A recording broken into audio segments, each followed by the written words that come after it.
the decision to shift careers and move into wellness. Her study of biology, unified physics, I gotta ask you about that, geometry and harmonics inform her sound healing practice today. She is the owner of The Space in Eden Prairie, where they offer massage, sound healing, and bioacoustic therapy. Kristen offers sound healing events around the metro. She shares her understanding of reality through the lens of sound, wave relationships, and geometry. So, Lake Harriet Spiritual Community, please welcome Kristen Wertenberger. Awesome. Thank you, thank you. Awesome. Well, thank you guys so much for being here. Usually I'm here the first service, the 9 a.m. service, a lot of times doing sound healing. So most of the time I'm up here with a bunch of instruments. Today I just brought a guitar. We'll get to that eventually. But thank you all for joining this morning. The first thing that I want to say is basically, if you're here in this space, you were brought here today. I'm a firm believer in that. There is higher workings happening that have made you make the decision to be in the seat that you're in right now. So thank you for saying yes. As far as what we're going to talk about today, when Gary asked me if I'd be willing to speak, he said the theme for the month is a culture of creatives. Creativity, that's what we're going to talk about. So I just recently, my sister-in-law had popped over to my house a few weeks ago, and she had hollowed out a pumpkin, and she had put a vase in it and then put flowers in it. So it just looked like a pumpkin with some flowers coming out. And she came over to drop off this pumpkin that she had, done for us and to have some coffee. And while she was there, she happened to say to me, "Well, Kristen, you're a creative." And I was like, nobody's ever said that to me before.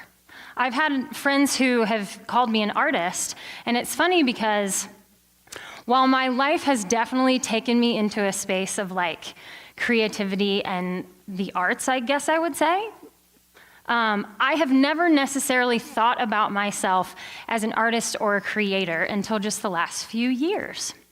So I grew up, I'm the youngest of 4, and I wouldn't say creativity was highly valued in the house that I grew up in.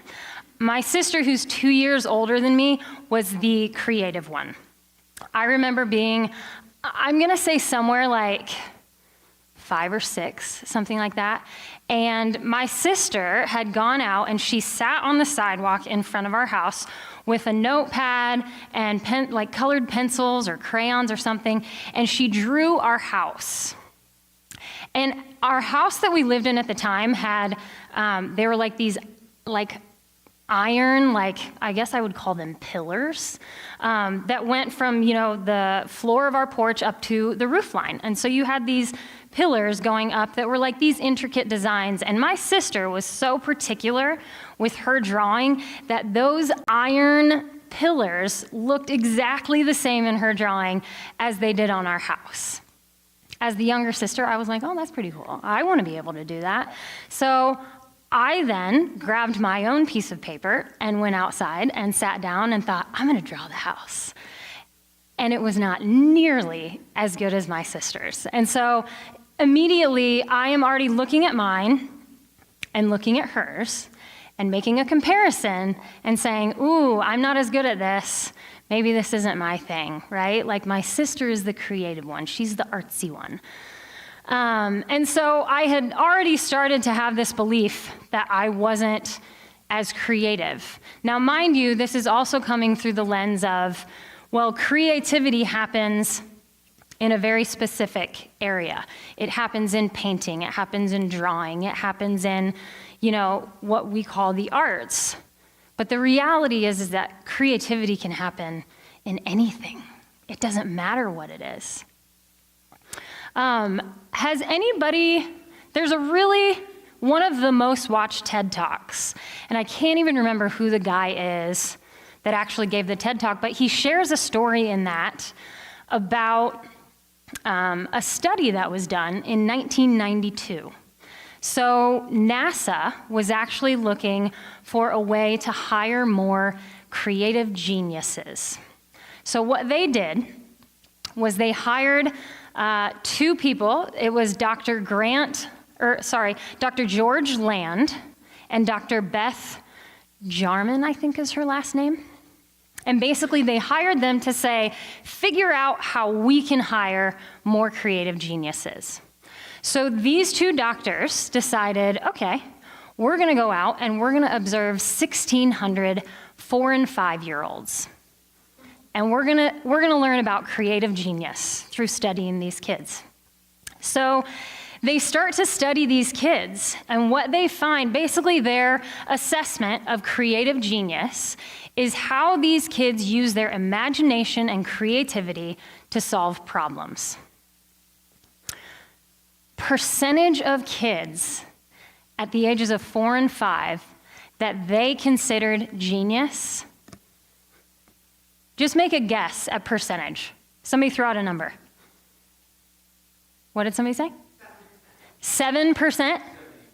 75. 98% of 4 and 5-year-olds they considered creative geniuses. So they followed this same group as they grew up. And they basically tracked, okay, we're going to do these same assessments as they grow up. So they went back when they were in grade school, and they said, okay, let's look at these same 1,600 kids and see where we're at.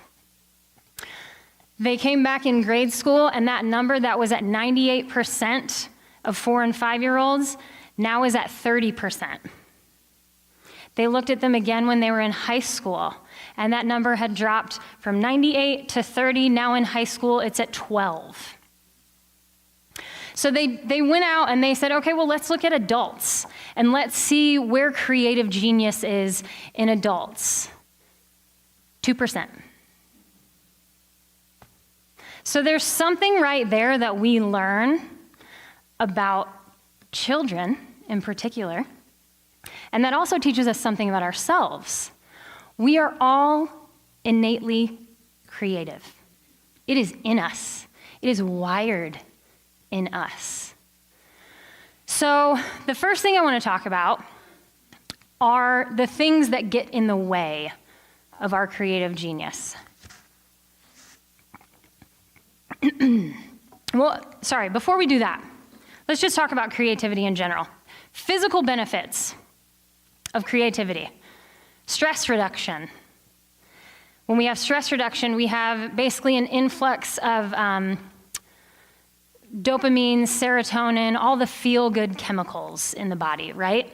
When all of those chemicals come into our system, our physiological health improves. Not only does our physiological health improve, our mental health improves, our social skills improve, our resilience improves. There are studies, so many studies on creativity have shown the benefits. If we implement this into our lives, the difference that it makes mentally, physically, spiritually, emotionally, it is a positive thing for us. And we tend to, as we go from age 4 and 5 in our state of creative genius, as we get older and older, that tends to our creativity a lot of times tends to fall. We have a heightened sense of responsibility as we get older, and that tends to take forefront, the things that we have to do, which reasonably so. I mean, that's a survival thing. But creativity is vital to our well-being. And there was actually, when they did a study on this, the Lego Foundation. Is anybody familiar with the Lego Foundation? The Lego Foundation is all about play, creative play. And a doctor that works with them actually made the comment. He said, people feel safe and secure when they're in positive emotions, and hence more likely to think divergently without fear, right? So when it comes to things that get in the way of our creativity, fear is a really big one. And it's not just general fear. The number one fear is fear of making a mistake, right? Like, none of us want to make a mistake. Like, that doesn't feel good. When you take a test in school and your answers are wrong, well, then you feel like you made a mistake, and it doesn't necessarily give you those feel-good emotions. So fear of making a mistake, and on top of that, fear of judgment. Two major things. So I told Rachel, Rachel's not here this morning because we just got a new puppy. Rachel's my wife. She's at home. We just got a new puppy who can't be alone yet, so she's there. And I said, Rachel, I'm going to tell a story about you. And she said, go for it. So Rachel does not cook. The kitchen is like not her space. So we used to live in Chicago, and when we were living in Chicago, I was at work, and she took it upon herself. She was like, I'm going to make something so that when Kristen gets home, she has, food to eat. So she looks up this recipe. I think maybe even went to the grocery store to get potatoes, which even for her to go to the grocery store, that's a big deal. So she follows this whole recipe, and it's literally like roasted potatoes. If you cook it all, roasted potatoes is a pretty simple recipe. So follows the recipe, roasts the potatoes. I get home and she's like, well, I made potatoes. And she's like, and I followed the recipe, but I forgot to do one thing. And she's like, I looked at all the amounts and measured everything and da-da-da. And she's like, but what I didn't look at was how many potatoes it called for. So I followed all the recipe for all the salt, all the everything, but it called for 2 pounds of potatoes, and she used like maybe a potato or two. They were a touch on the salty side. So that's sort of Rachel's like, when I cook, I make mistakes, so I don't cook. That is a lot of times things that happen as we're growing up in areas that we have made a mistake. We tend to shy away from those areas. Has anybody heard of Grant Achatz? He's a famous chef. So this is flip side of cooking story. Grant Achatz, he has a restaurant in Chicago called Alinea, and he has won Michelin awards. He has numerous restaurants, but Alinea, he definitely won a Michelin award with Alinea, and he has a really fascinating story. So I don't know, I actually learned his story by watching Chef's Table. Has anybody seen Chef's Table on Netflix? Awesome show, if you haven't seen it. And if you're into creativity and cooking, and I highly recommend it. It's a really inspiring show. So anyway, Grant Achatz has this restaurant in Chicago, Alinea, and he is eyes are on him as a chef. It's a high stress industry, like lots of pressure, especially once you've already been awarded. There's a pressure to maintain that level. So Grant Achatz is what some would have said like at the height of his career, and he ends up getting tongue cancer and is no longer able to taste food. For a chef, that's a really big deal. But when you are deeply connected with your creative medium, it doesn't really matter. Grant Achatz, oh my gosh, you guys, this was so freaking cool.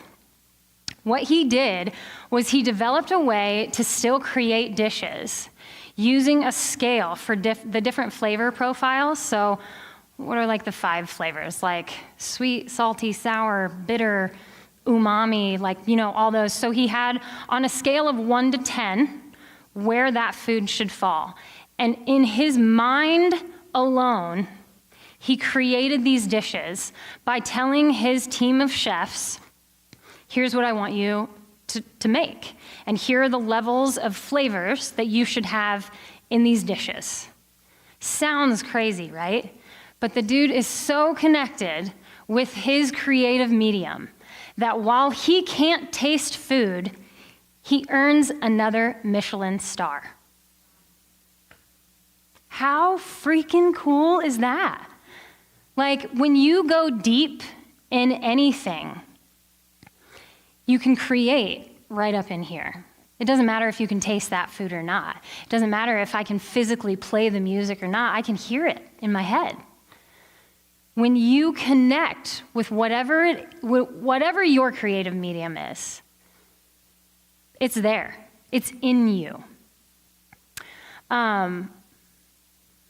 I'm actually going to mention this guy over here real quick, my friend Dave. Dave and I connect over geometry, right?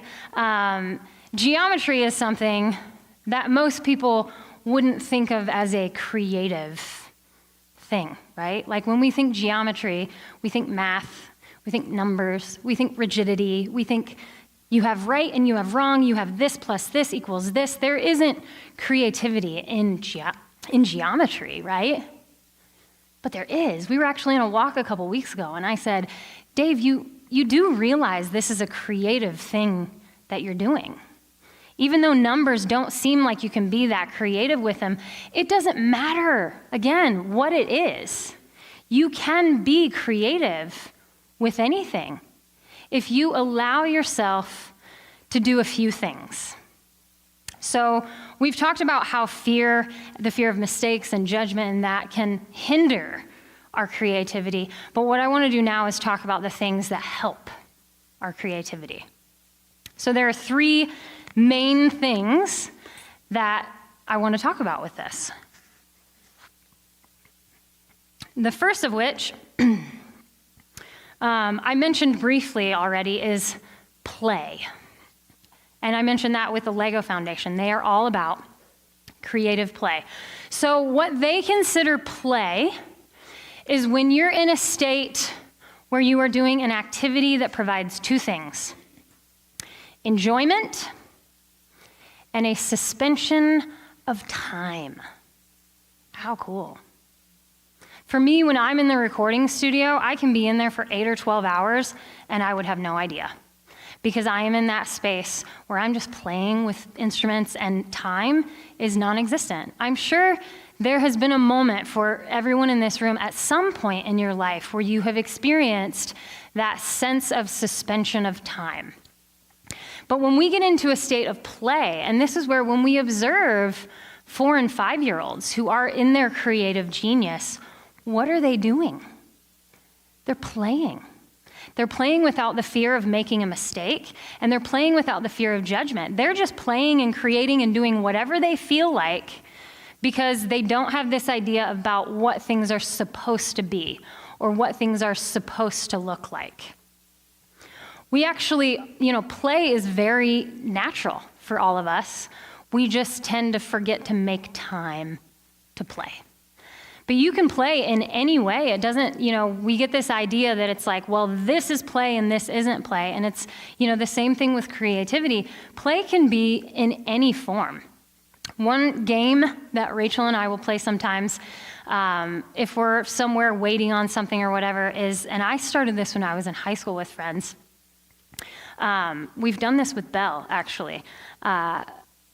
If you're at a store or something and there's a whole slew of, we'll say toys, because we were at a toy store with our friend and her 10-year-old daughter was there with us, and we were like, okay, on this shelf we have these 9 toys. Which one would you pick? And then you guess for the other person. Ooh, I think you would pick that one. I think you would. So you just make it a big game, right? And you can make just about anything a game. But the reality is that we all still learn through play, even as adults. There's a huge focus on how kids learn through play, but we do too. If you can make something a game, it will stick with you. I remember as a kid in 4th grade, and I couldn't even tell you what it was that I was learning. I know it was in math class, but we played the game Pass the Pigs. I don't know, I think this is actually a game you can buy at Target now. Again, it's not the best example because I don't remember what I was learning, but I remember that the game made it really fun. And if you can make it fun, then it will be memorable. So when we invite play into our lives, we are inviting creativity into our lives. So not only is it about play and inviting play and that enhancing our creativity, but the other two things are experimentation and curiosity.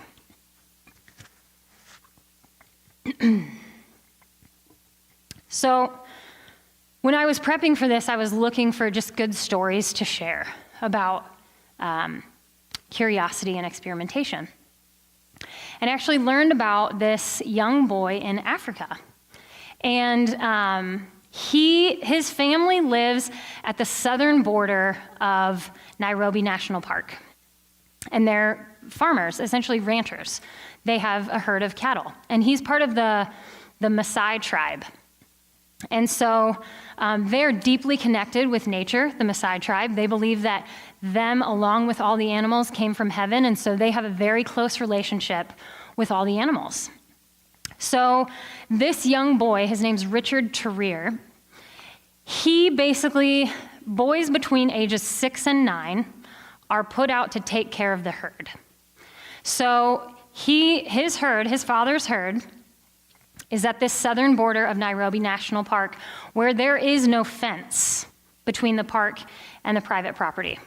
So what happens is you get wildlife that roam out of the park into the private lands. And so zebras will roam from the park into the private land. And what's going to follow the zebras? The predators, the lions, are following the zebras. So what was happening was the lions were leaving the national park, coming onto these private lands, and then taking cattle. And not only that, but while this young boy, Richard, was out on watch, essentially, a lion came and took their only bull, which meant that their method of then reproducing their cattle had been drastically hit.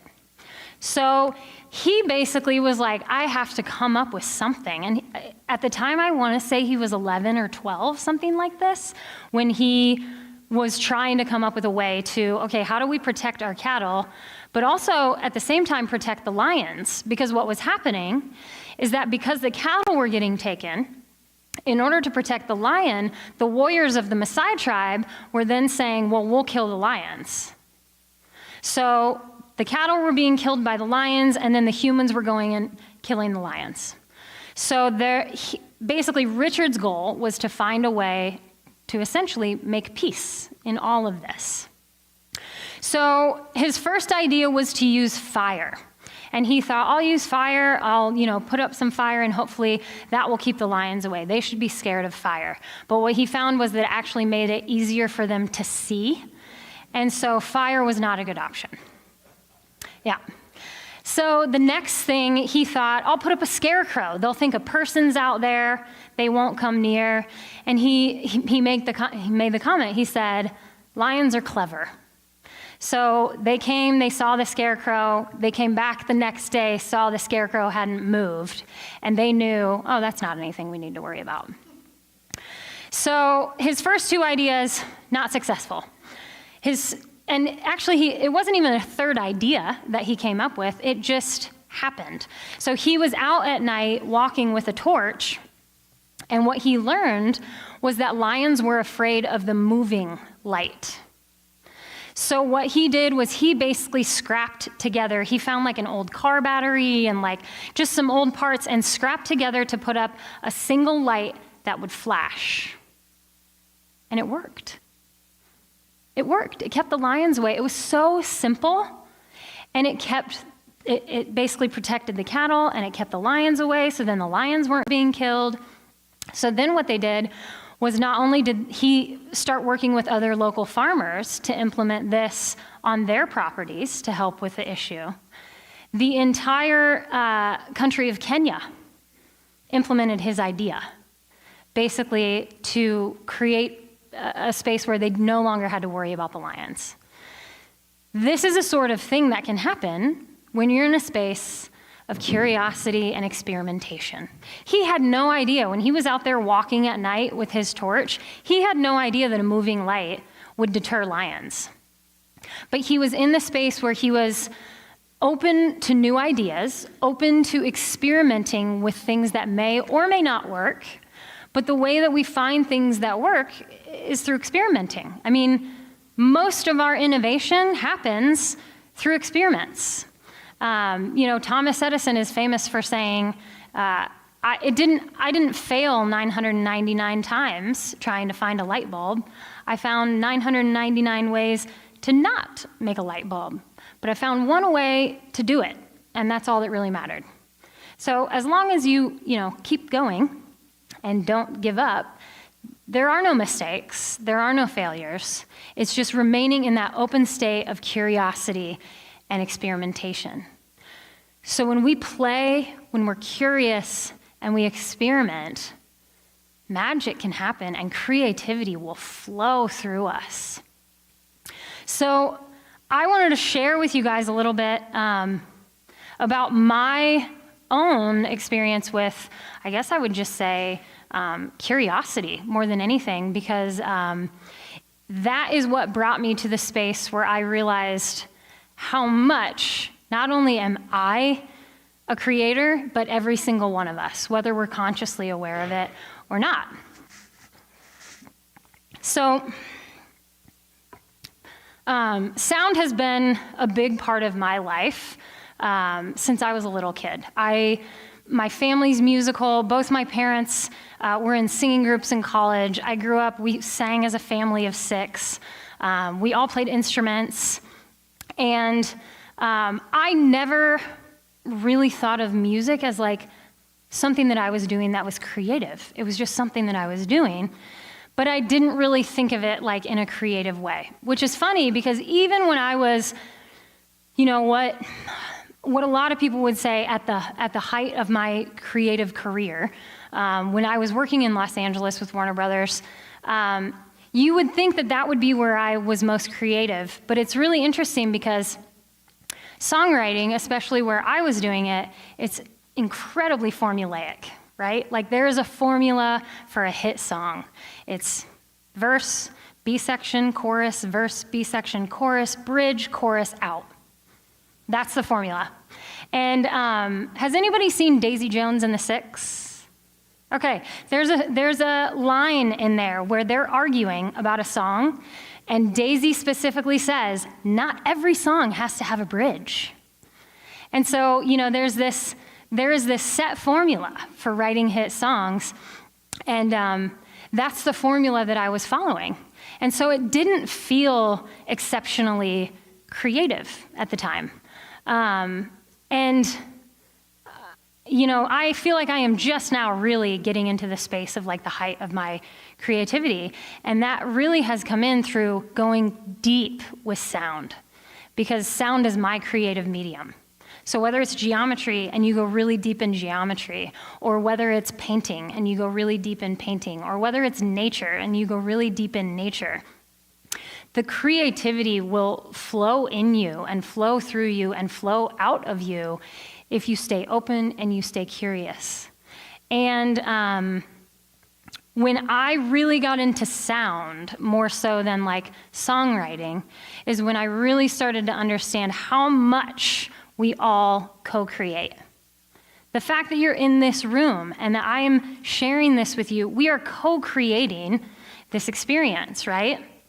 So when I was brought to study sound through really a curiosity about the body and pain, because I was doing body work at the time and I was seeing the same pain patterns with all my clients. And I was like, what is the deal with this? Like, what is pain? And so, I basically just did a deep dive into the body.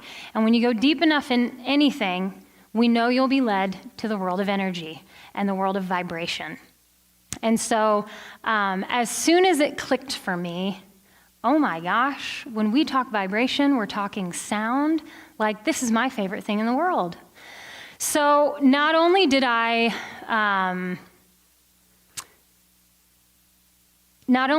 guess I would say, like, rekindle my relationship to music, because it had been mildly traumatic, honestly, the time in the music industry. So for this to come back into my life was really a special thing for me. But it also gave me much deeper insight into myself, and that I am a walking oscillation of energy. And so I am constantly emitting waves, right? And we know that everything, I shouldn't assume that we all know this, but it's a feedback loop. Everything is a feedback loop. And so the space around me responds to me. Because you could think about the way that my mind works with this is like This space, which we often think of as empty, we know it's full of energy, but you could think of it like the water that we are in, right? We can see ripples in water. We can't necessarily see the ripples in space, but we can definitely feel them, right? Like when somebody walks into a room, you can pick up a vibe. You're feeling the ripples coming off of that person. The same way that if you were to drop a pebble in water, you can see them. It's just a different way of perceiving that. So when all of this started to make sense for me is really when I recognized how much I was creating so much of what I was experiencing. And it really comes down to what's here and what's here. And so going back to that, 4 and 5-year-old, that is like our sweet spot when we are in our highest creative genius. So inner child work is a game changer.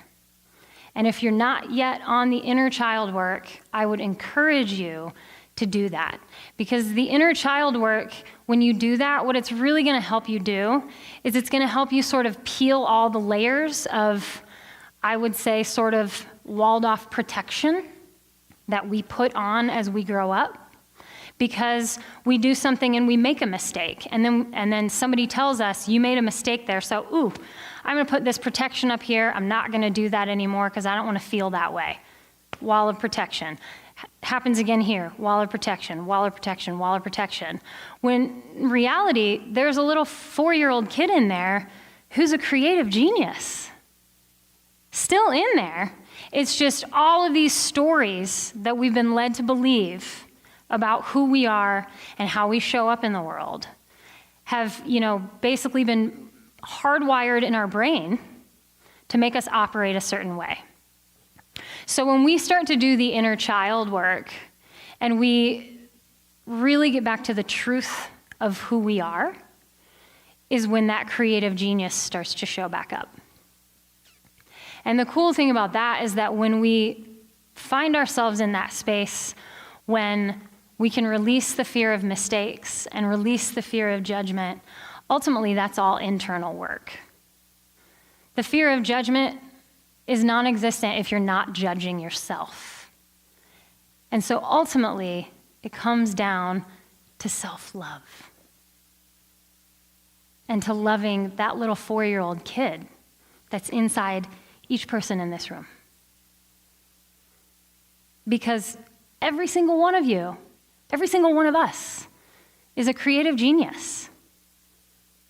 You just have to get back to that place where you are in that open, creative, curious, experimental, playful state. And this is where environment is a big, big deal. Because if we exist in an environment that doesn't encourage us to be all of those things that enhance our creativity and help us live as our most expanded self, if we're not in an environment that is encouraging that, then we're in an environment that is basically blocking us. And so when you find people in your world who say, show up exactly as the weirdo that you are, that's who I want to know. Because that's the 4-year-old kid who's, coming up with these crazy ideas of, sure, you might have some 4-year-old kids who eat sand. Like, that's kind of crazy. Not that we want to be doing that, but freedom to just be and think and explore. When you have an environment that encourages that, it makes it much, much easier to exist in that state. And to know that it doesn't matter what anyone thinks because you're doing what feels most aligned for you and your creative curiosity. So that's really kind of all that I want to share as far as talking. I am going to pick up my guitar now. And what I want to do is just kind of lead you guys through a guided meditation to basically invite you into the space of what I like to call infinite possibility. I haven't read the book. Has anybody in here read Infinite Possibilities by Mike Dooley? Yeah, Rachel's read it. Apparently it's really, really good. I have a friend who's actually an Infinite Possibilities coach. But that is reality. Infinite possibility. And when we start to live in the space where we recognize that that is real and that the mental world where we can imagine, where we can create, where we can play, that world affects our physical reality. When we live in that space, we start to see things changing here. Dr. Wayne Dyer said it best. If you change the way you look at things, the things you look at change. And that is 100% true. And it has to do with what we are rippling into the space around us. Awesome. So I'm going to pick this up, and I'm just going to ask you guys to make yourselves comfortable.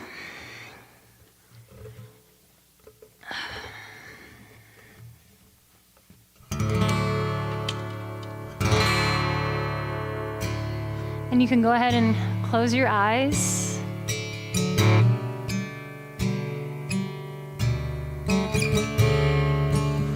Take some nice deep breaths.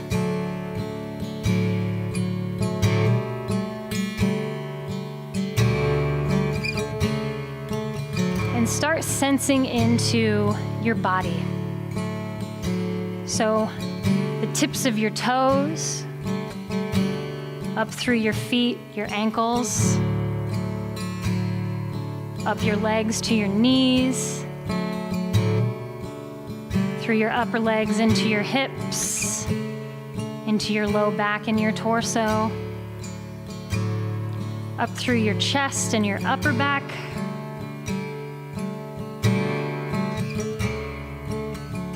in your shoulders and down your arms, into your hands, up through your throat and your neck, into your face and your head, and to the very top of your head.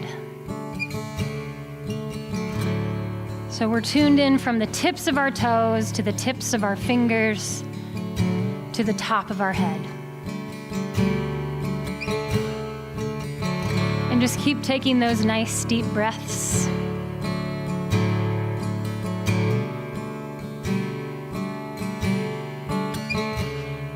And sense into the space that's in your body. We are 99.9% space.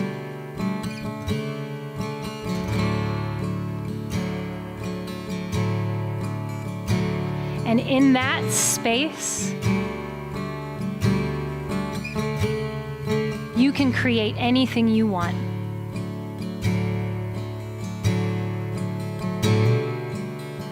So maybe what you want is physical healing. Maybe what you want is emotional peace.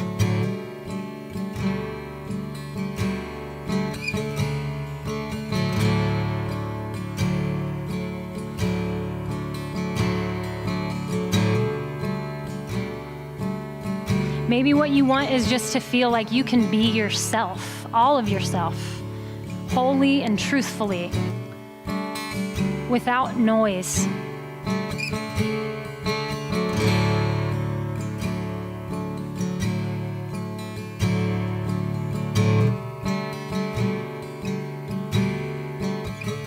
And in the very center of your chest, feel that light. Feel that vibration pulsing.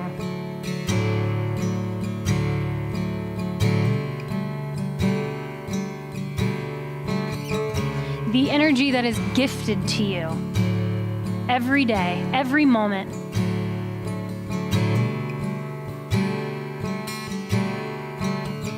You can consciously direct that energy.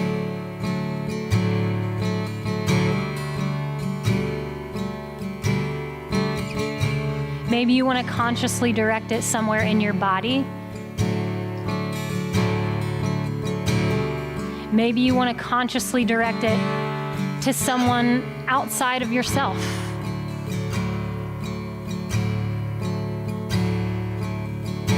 But that energy that is at the center of your being is the same energy that's at the center of my being.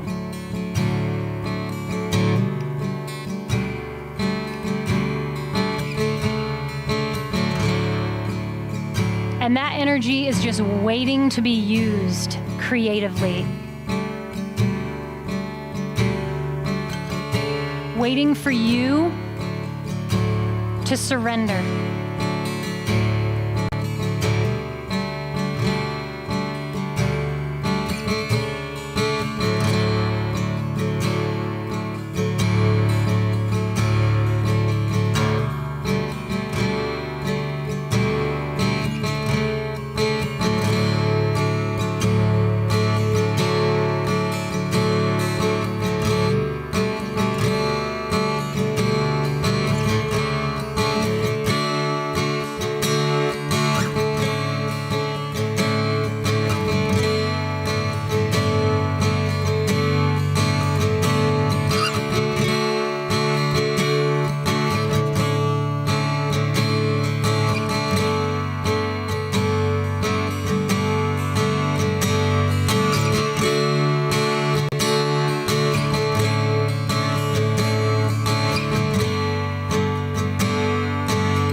So go ahead and take a couple nice, more deep breaths.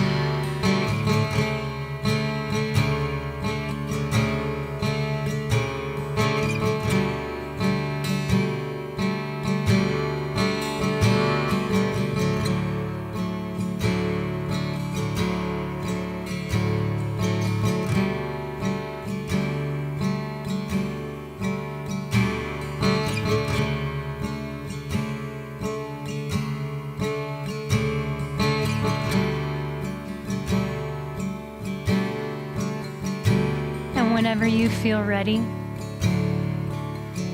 feel free to open your eyes and join us back in the room, and know that that internal space where it's clear that infinite possibilities exist, it's also right here.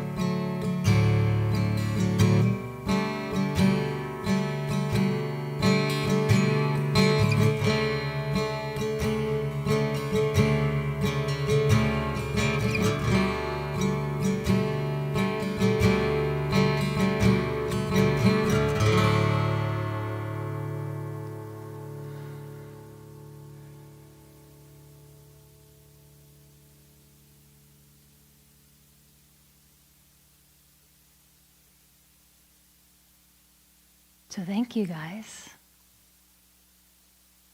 And know that anything is possible. And that is true. But in order for it to be true, you have to believe it.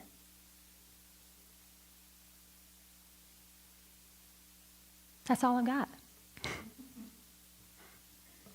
Awesome.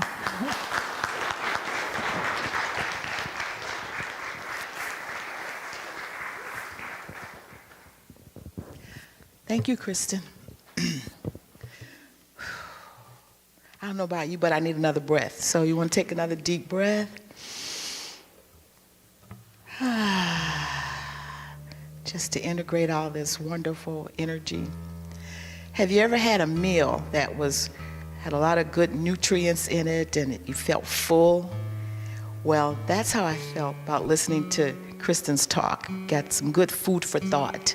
And there were so many nuggets packed in there that I'm going to have to go back and watch the video of this on our YouTube channel. So for those of you who don't know, we do have a YouTube channel, and all of our talks are there. So if you like what you saw today, come back next week at 9 a.m. We've got Laura Pepin, and then at 10:30, I remember her last name, Shannon Sandro, I guess that's how you say her name, so come back then. All right, well, now's the time for our offering. Lake Harriet Spiritual Community is solely funded by generous donations, so we'd appreciate it if you could give today. Our ushers will be passing the basket. If you can't give today, then consider donating through our website, LakeHarrietSpiritualCommunity.org. There's a mechanism to donate through PayPal, so give what you can give. We certainly appreciate it. Thank you.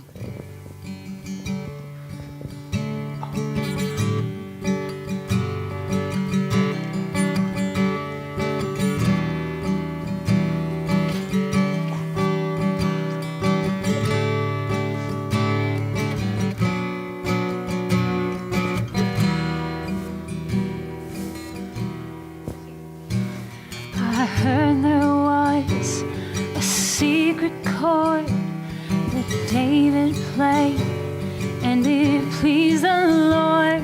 But you don't really care for music, do ya? Well, it goes like this: the fourth, the fifth, the minor fall, and the major lift. The baffled king composing hallelujah, hallelujah, hallelujah, hallelujah, hallelujah.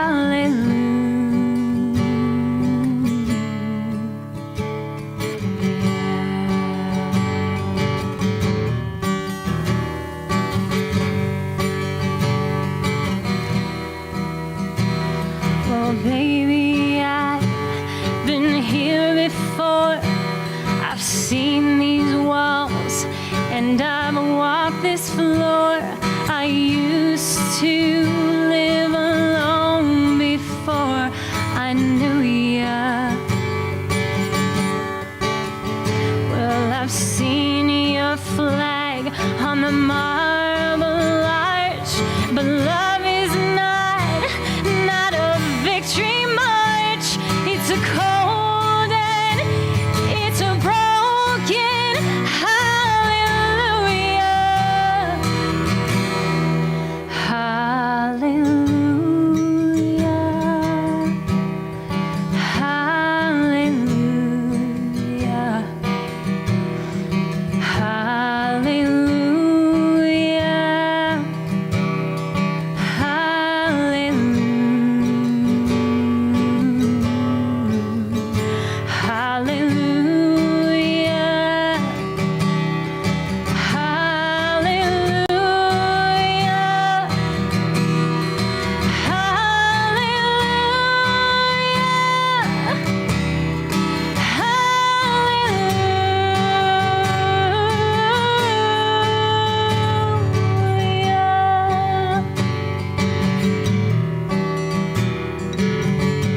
That was beautiful. All right.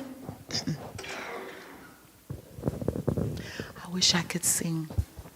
I did join a choir, and we had a performance a couple weeks ago. I can blend in really well. All right, so if you'll help bless the offering by repeating after me. Perfect love. God's perfect love. John likes to say God's perfect love. All right. Flowing through me. Flowing through me. Blesses and multiplies. Blessed and multiplied. All that I give. All that I give. All that I receive. All that I receive. And all that I am. All that I am. Oh. Oh. So Carol was just reminding me that I can sing, I am creative. So anyway, I have to go home and practice. Well, as our tradition, we'd like to circle up, and Kristen will lead us in a closing. I think we've got enough to circle up around the whole center section here.